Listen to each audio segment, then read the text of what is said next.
Welcome back to my channel. ಹೊಸದಾಗಿ channel ನೋಡ್ತಾ ಇದ್ದರೆ ಸಬ್ಸ್ಕ್ರೈಬ್ ಮಾಡಿಕೊಂಡು ಸಪೋರ್ಟ್ ಮಾಡಿ. ಇದೇ 18ನೇ ತಾರೀಕು ಶುಕ್ರವಾರ, ಆಷಾಢ ಮಾಸದ ಕೊನೆಯ ಶುಕ್ರವಾರ.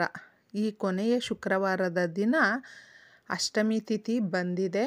ಅಷ್ಟಮಿ ಅಂದರೆ ನಮ್ಮ ಅಷ್ಟ ಕಷ್ಟಗಳನ್ನು ದೂರ ಮಾಡುವಂಥ ವಿಶೇಷವಾದ ಅಷ್ಟೈಶ್ವರ್ಯಗಳನ್ನು ಕೊಡುವಂಥ ದಿನ. ಅಷ್ಟ ಅಂದ್ರೇ 8 ಅನ್ನುವಂಥದ್ದು. ನಾವು ಕಾಲವನ್ನು ನಿರ್ಣಯ ಮಾಡುವಂಥ ಆ ಭಗವಂತನಿಗೆ ಪೂಜೆಯನ್ನು ಮಾಡಬೇಕು. ಕಾಲಭೈರವನಿಗೆ ಎಲ್ಲ ಶಿವಾಲಯಗಳಲ್ಲೂ ಕೂಡ ಕಾಲಭೈರವ ಸ್ವಾಮಿಯ ಒಂದು ರೂಪ ಅನ್ನೋದು ಇರುತ್ತೆ. ಯಾರಿಗೂ ಪೂಜೆ ಮಾಡ್ಕೊಳ್ಳೋದಕ್ಕಾಗಲಿಲ್ಲ, ದೇವಸ್ಥಾನಕ್ಕೆ ಹೋಗಿ ದೀಪಾರಾಧನೆ ಮಾಡ್ಕೊಳ್ಳೋದಕ್ಕಾಗಲಿಲ್ಲ ಅಂತ ಹೇಳುವಂಥವರು ಈ ದಿನಗಳಲ್ಲಿ ಕಪ್ಪು ನಾಯಿಗೆ ಏನಾದರೂ ಆಹಾರವನ್ನು ಕೊಡಿ. ನೀವು ದೇವಸ್ಥಾನಕ್ಕೆ ಹೋಗ್ತೀವಿ ಅನ್ನೋದಾದರೆ 9 ಅಥವಾ 11 ಕಾಳು ಮೆಣಸನ್ನು ತಗೊಂಡೋಗಿ ದೀಪ ಅಲ್ಲಿ ಬೆಳಗ್ತಾ ಇರುತ್ತೆ ಸ್ನೇಹಿತರೆ. ದೀಪಕ್ಕೆ ಎಣ್ಣೆ ಹಾಗೂ ಕಾಳು ಮೆಣಸನ್ನು ಹಾಕಿ ನೀವು ಸಂಕಲ್ಪ ಮಾಡಿಕೊಂಡು ಕೇಳಿಕೊಂಡು ಬರೋದ್ರಿಂದ ಸಮಸ್ಯೆಗಳು ಬಗೆಹರಿಯುತ್ತೆ. ನಾವು ಮನುಷ್ಯನಿಗೆ ಯಾವಾಗಲೂ ಒಂದಲ್ಲ ಒಂದು ಸಮಸ್ಯೆ ಅನ್ನೋದು ಜೊತೆಯಲ್ಲೇ ಇರುತ್ತೆ. ಆದರೆ ಅವುಗಳು ಜಾಸ್ತಿ ಆದಾಗ ನಮಗೆ ಮನಃಶಾಂತಿ ಅನ್ನೋದು ಇರೋದಿಲ್ಲ. ಕಿರಿಕಿರಿ ಪಡ್ತಾ ಇರ್ತೀವಿ. ಸುಮ್ಮನೆ ಎಲ್ಲರ ಮೇಲೂ ಕೂಡ ಜಗಳ ಮಾಡ್ತೀವಿ. ಯಾರ ಜೊತೆನೂ ಕೆಲವೊಂದು ಬಾರಿ ಮಾತಾಡೋಕ್ಕೆ ಇಷ್ಟಪಡಲ್ಲ. ಒಬ್ಬಂಟಿಯಾಗಿ ಇದ್ಬಿಡೋಣ, ನಮ್ಮ ಪಾಡಿಗೆ ನಾವು, ಯಾರೂ ನಮ್ಮ ಸಹಾಯಕ್ಕೆ ಬರಲ್ಲ. ಈ ರೀತಿ ನಾವು ತುಂಬಾ ಡಿಸಪಾಯಿಂಟ್ ಆಗ್ತೀವಿ. ಆದರೆ ಈ ಪರಿಹಾರಗಳನ್ನು ಮಾಡಿಕೊಂಡಾಗ ಯಾವುದೇ ರೀತಿಯ ಸಮಸ್ಯೆಗಳಾಗಿರಬಹುದು, ಆ ಒದ್ದಾಟ ಆಗಿರಬಹುದು, ಯಾರಿಗೂ ಗೊತ್ತಿಲ್ಲದೆ ನಾವು ಮನಸ್ಸಲ್ಲಿ ಇಷ್ಟು ಭಾರವನ್ನು ಇಟ್ಕೊಂಡು ಕಣ್ಣೀರು ಹಾಕ್ತಾ ಇದ್ದರೆ ಅದೆಲ್ಲವೂ ಹೋಗುತ್ತೆ. ನೀವು ಸಾಧ್ಯವಾದರೆ ಆ ಪರಿಹಾರವನ್ನು ಮಾಡಿಕೊಳ್ಳಿ. ಕಾಳು ಮೆಣಸಿನ ದೀಪಾರಾಧನೆ. ಅಷ್ಟಮಿ ಅಂದ ತಕ್ಷಣ ವಾರಾಹಿ ದೇವಿಗೆ ಅತಿ ಶಕ್ತಿದಾಯಕವಾದ ದಿನಗಳಲ್ಲಿ ಅಷ್ಟಮಿ ಅನ್ನೋದು ಕೂಡ ಬಹಳ ಮುಖ್ಯವಾಗಿರುತ್ತೆ. ಈ ದಿನ ತಾಯಿಯನ್ನು ನಾವು ಆರಾಧನೆ ಮಾಡೋದ್ರಿಂದ ತಾಯಿ ವಾರಾಹಿ ದೇವಿ ಬಂದು ರಾತ್ರಿ ದೇವತೆ. ರಾತ್ರಿಗಳಲ್ಲಿ ಪೂಜೆಯನ್ನು ಮಾಡಿಕೊಂಡ್ರೆ ಇಷ್ಟಾರ್ಥಗಳು ನೆರವೇರುತ್ತೆ. ಶತ್ರುಗಳು ನಮ್ಮ ವಿಚಾರಗಳಿಗೆ ಬರೋದಿಲ್ಲ. ಏನೇ ಒಂದು ಅವ್ರ ಕಾಟ ಕೊಡಬೇಕು ಅಂತ ಎಲ್ಲಿಲ್ಲದೆ ವಿಚಾರಗಳನ್ನು ಇಟ್ಕೊಂಡು ಸುಮ್ಮನೆ ನಮ್ಮ ಮೇಲೆ ಏನೋ ಆಪಾದನೆ ವಹಿಸ್ತಾರೆ. ಅದೆಲ್ಲವೂ ದೂರ ಆಗುತ್ತೆ. ಶತ್ರುಗಳನ್ನು ದೂರ ಮಾಡ್ತಾಳೆ ಆ ತಾಯಿ ಸ್ನೇಹಿತರೆ. ಅಷ್ಟು ಶಕ್ತಿ ಇರುವಂಥದ್ದು. ಸಮಸ್ಯೆಗಳನ್ನು ನಾವು ಒಂದೇ ರೀತಿ ನೋಡಬಾರ್ದು.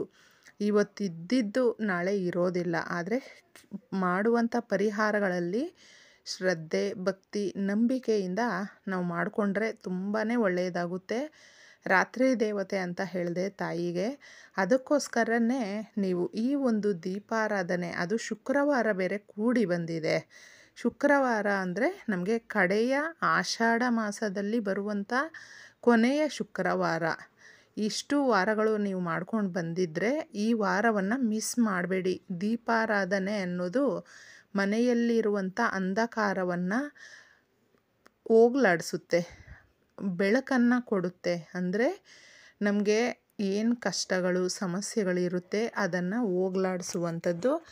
ಈ ದೀಪಾರಾಧನೆಗೆ ನೀವು ಇದನ್ನು ಹಾಕಬೇಕು. ನಾವು ದೀಪ ಹಚ್ತೀವಿ, ನೆಲದ ಮೇಲೆ ಇಟ್ಟಾಗ ಅಂದರೆ ಭೂದೇವಿ ಸಹಿಸ್ಕೊಳ್ಳೋದಿಲ್ಲ ಅಗ್ನಿಯನ್ನು.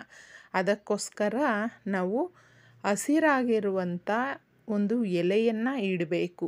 ಅದು ದಾಸವಾಳದ ಎಲೆ ಇರಬಹುದು, ವೀಳ್ಯದೆಲೆ ಇರಬಹುದು. ಲಕ್ಷ್ಮಿಯ ಪೂರ್ತಿ ಕೃಪಾ ಕಟಾಕ್ಷ ಬೇಕು ಅಂತ ಹೇಳಿದಾಗ ಈ 2 ಎಲೆಗಳಲ್ಲಿ ನೀವು ಯಾವುದಾದ್ರೂ ಇಡಬಹುದು. ಇಲ್ಲಾಂದರೆ ಅರಳಿ ಎಲೆ ಕೂಡ ಇಡಬಹುದು. ತುಂಬ ಜನಕ್ಕೆ ಅರಳಿ ಎಲೆ ಸ್ವಲ್ಪ ದೂರದಲ್ಲಿ ಇರುತ್ತೆ. ಆದ ಕಾರಣ ಇವೆರಡೂ ಅವೈಲಬಲ್ ಇರೋದ್ರಿಂದ ಇದರಲ್ಲಿ ನಿಮಗೆ ಯಾವುದು ಸಿಗುತ್ತೋ ಅದನ್ನು ತಗೊಳ್ಳಿ. ವೀಳ್ಯದೆಲೆ ತಗೊಂಡ್ರೆ ತೊಟ್ಟು ತುದಿ ಇದು ಯಾವುದು ಮುರಿಬಾರ್ದು. ನೋಡಿಕೊಂಡು ಒರೆಸ್ಬಿಡಿ ಕ್ಲೀನಾಗಿ.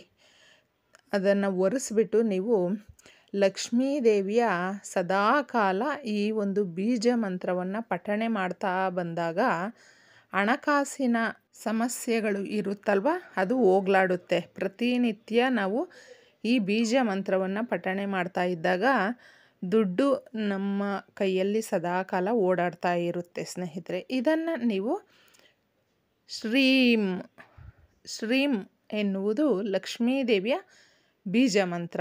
ಅದನ್ನು ನೀವು ವೀಳ್ಯದೆಲೆ ಆಗಿರಬಹುದು, ದಾಸವಾಳದ ಎಲೆ ಆಗಿರಬಹುದು, ಅದರ ಮೇಲೆ ಇಡಬೇಕು.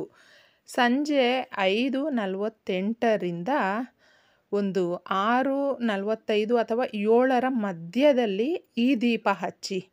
ಏಕೆಂದರೆ ಕೆಲವೊಂದು ಸಮಯಗಳು ಅನ್ನೋದು ಆ ದೀಪಾರಾಧನೆಗೆ ತುಂಬಾ ಶ್ರೇಯಸ್ಸು. ನಾವು ಮಾಡುವಂಥ ಕೆಲಸ ಜಯ ಸಿಗುತ್ತೆ, ಅಂದುಕೊಂಡಿರುವ ಕೆಲಸಗಳು ನಿರ್ವಿಘ್ನವಾಗಿ ನೆರವೇರುತ್ತೆ.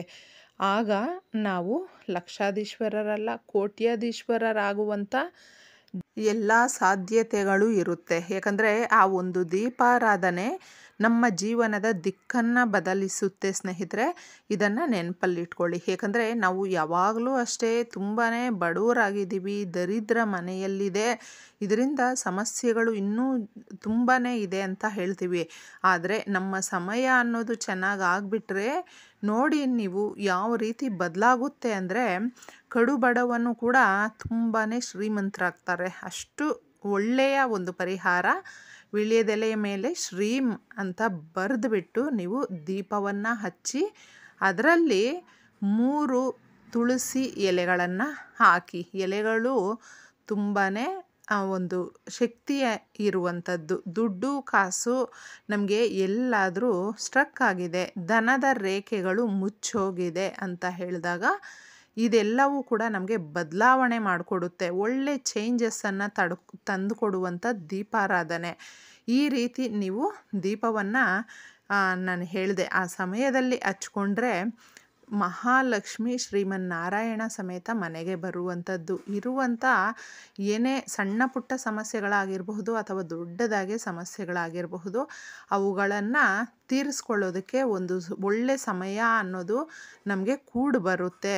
ದೀಪಾರಾಧನೆ ಅನ್ನೋದು ನಮ್ಮ ಅಂಧಕಾರವನ್ನು ಓಡಿಸುವಂಥದ್ದು, ಮನಸ್ಸಿಗೆ ಧೈರ್ಯ ಕೊಡುವಂಥದ್ದು, ಎಲ್ಲ ರೀತಿಯಲ್ಲೂ ಕೂಡ ಐಶ್ವರ್ಯವನ್ನು ತಂದು ಕೊಡುವಂಥದ್ದು. ದೀಪಾರಾಧನೆ ಅಂದರೆ ಮಹಾಲಕ್ಷ್ಮಿಗೆ ಎಲ್ಲಿಲ್ಲದ ಸಂತೋಷ. ಆ ತಾಯಿಗೆ ನಾವು ದೀಪವನ್ನು ಹಚ್ಚಿ ಇದನ್ನು ಹಾಕಿದಾಗ ಆಮೇಲೆ ನೀವು ಕೇಳ್ಕೊಳ್ಬೇಕು. ನಿಮ್ಮ ಮನಸ್ಸಿನ ಇಚ್ಛೆಗಳನ್ನು ತಾಯಿ ಮುಂದೆ ಕೂತ್ಕೊಂಡು ಕೈ ಮುಗೀತಾ ಕೇಳಿಕೊಂಡು ಅದು ದೀಪ ಹಚ್ಚಾದಮೇಲೆ ಮಾರನೆಯ ದಿನ ನೀವು ಏನು ಮಾಡಬೇಕು ಅಂದರೆ ದೀಪವನ್ನು ನಾವು ಈ ರೀತಿ ಹಚ್ತೀವಲ್ವ, ವಿಶೇಷವಾಗಿ ದೀಪಗಳಿಗೆ ಒಂದು ವಸ್ತುವನ್ನು ಹಾಕಿ ದೀಪ ಹಚ್ಚಿದಾಗ ಮಾರನೆಯ ದಿನ ಅದನ್ನು ತೆಗೆದು ಹಸಿರು ಗಿಡಗಳ ಹತ್ರ ಹಾಕಿಬಿಡಬೇಕು. ಆಗ ಮಾತ್ರ ನಾವು ಮಾಡಿದಂಥ ದೀಪಾರಾಧನೆ ನಮ್ಮ ಮನಸ್ಸಿನ ಕೋರಿಕೆಗಳು ಕೇಳ್ಕೊಂಡಿರ್ತೀವಿ ನೋಡಿ, ಅದು ನೆರವೇರುವಂಥದ್ದಾಗುತ್ತೆ. ಇಲ್ಲ ನಾವು ಹಾಗೇ ಬಿಟ್ಬಿಟ್ಟು ಮತ್ತೆ ಅದರಲ್ಲೇ ಎಣ್ಣೆ ಬತ್ತಿ ಹಂಗೆ ಇದ್ದರೆ ದೀಪ ಹಚ್ಚಿಬಿಡ್ತೀವಿ. ಆ ತಪ್ಪು ಮಾಡಬೇಡಿ.